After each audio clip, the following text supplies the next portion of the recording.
প্রচন্ড রোদ ও তাপপ্রবাহে ফলন কমেছে ঝালকাঠির পেয়ারার। প্রতি বছরের চেয়ে এবার ফলন কম হলেও ন্যায্য দামের আশায় বুক বেঁধেছেন চাষি ও বাগান মালিকরা। তবে আড়তদাররা বলছেন এবার পেয়ারার দাম বিগত বছরগুলোর তুলনায় একটু বৃদ্ধি পাবে।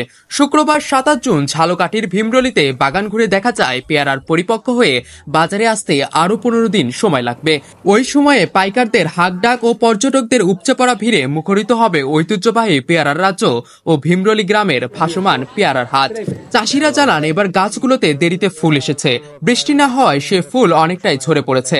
আষাঢ় মাস শুরু হলেও এখনো পেয়ারা বিক্রির উপযোগী হতে আরো ১৫ দিন সময় লাগবে।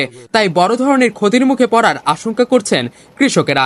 কৃষি বিভাগ, বাগান মালিক ও চাষিদের সাথে কথা বলে জানা গেছে ঝালকাঠি জেলার ১৩ গ্রামে ৩৫০ হেক্টর জমিতে পেয়ারা চাষ হয়। এসব এলাকার হাজার হাজার মানুষের কাছে পেয়ারা জীবিকার একমাত্র অবলম্বন। আষাঢ় শ্রাবণের ভরা বর্ষায় এসব এলাকার নদী খাল জুড়ে পেয়ারার সমারোহ থাকে।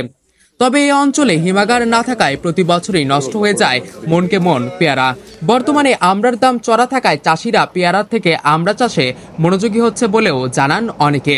কৃষক সুধীর মালাকার বলেন, মাঘ ফাল্গুন মাসে পেয়ারা গাছের গোড়া পরিষ্কার করে সার প্রয়োগ করতে হয়েছে। এরপরে কাদা মাটি দিয়ে গোড়া ঢেকে দিয়েছি। তাতে প্রতিটি গাছের গোড়ায় গড়ে ৩০০-র বেশি টাকা ব্যয় হয়েছে। পেয়ারা গাছে যে পরিমাণ ফুল এসেছিল এবছর বৃষ্টিপাত না হওয়ায় তা অনেকটাই ঝরে পড়েছে। আরেক চাষি অমিতাভ মণ্ডল বলেন, পানির উপর ভাসমান হাটে বছরে কোটি টাকার লেনদেন হয় এ অঞ্চলে।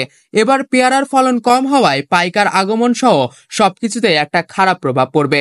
আমাদের এই অঞ্চলে যদি একটি হিমাগার এবং জেলি তৈরির কারখানা থাকতো তাহলে পেয়ারা চাষি ও বাগান মালিকরা সারা বছর এই ব্যবসা নিয়ে থাকতে পারত।